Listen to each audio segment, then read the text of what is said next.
ఎవడు మనని champions ట్రాఫీకి qualify చేసింది? అసలు ఎవడు మనని పోస్ట్ చేయమని చెప్పింది? నిన్న పోయిన ఇజ్జత్కి నన్ను నేను చెప్పుతోని కొట్టుకున్నా కానీ మా ఇంట్లోకి నన్ను రానియరు. మొన్నటి దాకానేమో నన్ను స్ట్రైక్ రేట్ లేదని సావా మింగిర్రు. నిన్నటి మ్యాచ్లో స్ట్రైక్ రేట్ లేదని 5 రీస్టార్ట్ ఇస్తే అదే 5 రీస్టార్ట్లో బత్త విన్నట్టు విండిరు వాళ్ళు నన్ను. వింటరా మరి?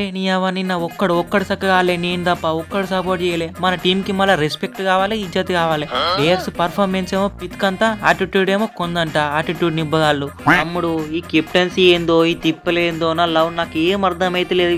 మింగుదామని పోతున్నాం, మింగించుకొని వస్తున్నాం. నిన్న విరాట్ సెంచరీ కొట్టిందన్న బాధ కంటే, ఇండియా మ్యాచ్ గెలిచిందన్న బాధ కంటే, మన మినిమం కాంపిటీషన్ కూడా ఇవ్వకుండా ఓడిపోతున్నాం అన్న బాధ ఎక్కువ ఉన్నది. Back to plus truth. మీకంటే బంగ్లాదేశ్ వాళ్ళు ఎంతో కొంత నయం. మీరు ఆడేది లేదు, పీకే లేదు. ఒక్క వికెట్ తీస్తే ట్యాంక్ లో చేపలు పట్టినట్టే చేస్తారు. ఇంకా నయం మా విరాట్ అయితే కూల్ గా క్లెయిమ్ గా సెంచరీ కొట్టి సైలెంట్ ఉన్నాడు. అదే పాత విరాట్ కోహ్లీ అయితే గ్రౌండ్ లోనే తలకాయలు వాళ్ళగేటి. రోహిత్ ఇక ఈ పిల్లకాయాలని ఏమన్నానని నేనే సైలెంట్ గా ఉన్నా. మళ్ళీ ఈ ఛాంపియన్స్ ట్రాఫీని వీళ్ళే హోస్ట్ చేస్తున్నారు. 2 మ్యాచ్లలో దారుణంగా ఓడిపోయారు. ఫస్ట్ ఛాంపియన్స్ ట్రాఫీ నుండి అస్సాంకి టికెట్ బుక్ చేసుకున్నారు. ఇక నేను కూడా ఫైర్ చూపించింది అనుకో, మళ్ళీ ఆయన ఏమైనా చేసుకుంటారేమో అని చెప్పి నేనే లైట్ తీసుకున్నా.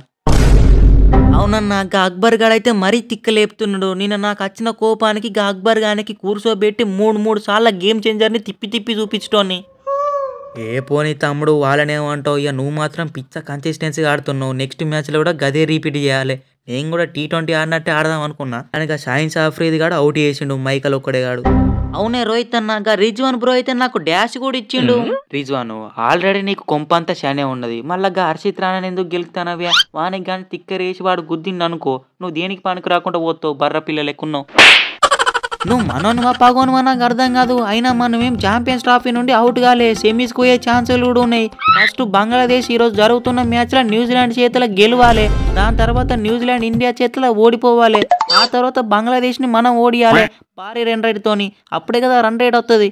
రిజ్వాను ఇదేమన్నా అయ్యే పనినా? న్యూజిలాండ్ మీద బంగ్లాదేశ్ ఎట్లా గెలవాలి. ఎందుకంటే మనకంటే బంగ్లాదేశ్ వాళ్ళే మంచిగా ఆడుతారు. బై మిస్టేక్ లో ఇప్పుడు బంగ్లాదేశ్ గెలిచింది అనుకో, ఇండియా న్యూజిలాండ్ ని ఎట్లనే పిసికెత్తది. ఇక దాని తర్వాత బంగ్లాదేశ్ ని మనం ఓడియమో డౌట్. పీకినోతి బంగ్లాదేశ్ వాళ్ళు ఆల్రెడీ 236 రన్స్ టార్గెట్ ఇచ్చారు. న్యూజిలాండ్ వాళ్ళకి అదేం జరిపోతుంది, ఉత్తేనే చేసి పడేస్తారు వాళ్ళు. ఏమో అన్న, సెమీస్ కి మనం గానే పోతే మన పగ మొత్తం తీర్చుకుందాం, రివెంజ్ కంప్లీట్ చేసుకుందాం. అప్పుడు విరాట్ బాయ్ కి బాల్ ఇసురుతా, గప్పుడే నా ఈగో సాటిస్ఫై అవుతుంది, గప్పుడే నేను నిద్రపోతా.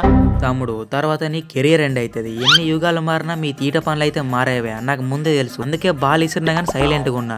నీకు ఇంకా దూరం ఉన్నదంటే IPL కనబడు ఒకసారి. నువ్వు నా బాల్ మీదికేంది కాదు, 10 అడుగుల దూరం నుంచి చేసినా కానీ అక్కడనే మాలుతారు. అయినా నాకు అర్థం కాదు అసలు మిమ్మల్ని ఆఫ్ఘనిస్తాన్ ఎవరు క్వాలిఫై చేసింది? మీ ప్లేస్ లో వెస్టిండీస్, శ్రీలంక వచ్చినా మంచిగా ఆడేవేమో. ఎస్ కరెక్ట్, 2002లో శ్రీలంక ఉన్న ఇండియా షేర్ చేసుకున్నాం ట్రాఫీని. ఇప్పుడు చూస్తా అంటేనేమో బాగా అనిపిస్తుంది. అయిపోయింది, మనం మాత్రం ఇట్లనే కంటిన్యూ కావాలి. ఈ హార్దిక్ పాండ్యా ఎటుంటే మ్యాచ్ అటే. నిన్న ఇంకొక 4 or 6 కొట్టుంటే ఈ రోజు సోషల్ మీడియా మొత్తం షేక్ అయ్యేది. షేక్ కాకుండా కాపాడిన పాకిస్తాన్ ప్లేయర్స్ కి దండం పెట్టాలి. Anyway thank you so much. Hardik sportsmanship ఉండాలివే. నిన్న 2 నిమిషాలు మన ఫ్యాన్స్ ని వణికిచ్చినావు తెలుసా? ఇంకోసారి అవతల బ్యాట్స్మెన్ హాఫ్ సెంచరీకో దగ్గర ఉంటే నిన్ను మాత్రం పంపదు. నేనేం చేయాలి రోహిత్ భాయ్? గ్రౌండ్ లకు నేను బ్యాట్ పట్టుకుని పోతే చేతులు మొత్తం గులగుల పెడతాయి. ఈ అవ్వ నేను కొట్టిన 50 అయితే పత్తకలేదు, ఏం లేదు, ఎవరు గుర్తించలేడు. అయ్యరు క్రెడిట్స్ వస్తలేవని డిసప్పాయింట్ కావద్దు, అట్నే దంచి కొట్టాలి. మనకి ఛాంపియన్స్ ట్రాఫీ ముఖ్యం. అయ్యరు నిన్ననే చెప్పేది ఉంటే మ్యాన్ ఆఫ్ ద మ్యాచ్ నీకే ఇప్పించు అన్న. టీంలో నేను కూడా ఉన్నా అన్న.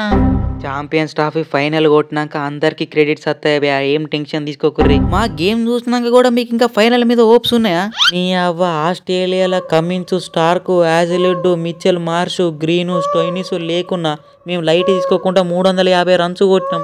హైయెస్ట్ ఇండివిజువల్ స్కోర్ నాదే, హైయెస్ట్ టోటల్ మాదే. వాళ్ళ దాంట్లో main players Steve Smith, Travis Head ని అవుట్ చేసి పడేసిన. ఆ 350ని ఇంకా 3 ఓవర్లు ఉండగానే చేసి మింగిర్రు. జోష్ ఇంగ్లీష్ ఇంగ్లాండ్ లోనే కొట్టి ఇంగ్లాండ్ కి సుక్కలు చూపెట్టిండు. ఏం టీం నిజంగా తోపులే. గైస్ ఈ వీడియో చూసి వదిలేకుండా చిన్న లైక్ అయితే చేయండి. అండ్ సబ్స్క్రైబ్ చేసుకునే వాళ్ళు సబ్స్క్రైబ్ చేసుకోండి. 15K సబ్స్క్రైబర్స్ కి చాలా దగ్గరలో ఉన్నాం. చలో నెక్స్ట్ వీడియోలో కలుసుకుందాం.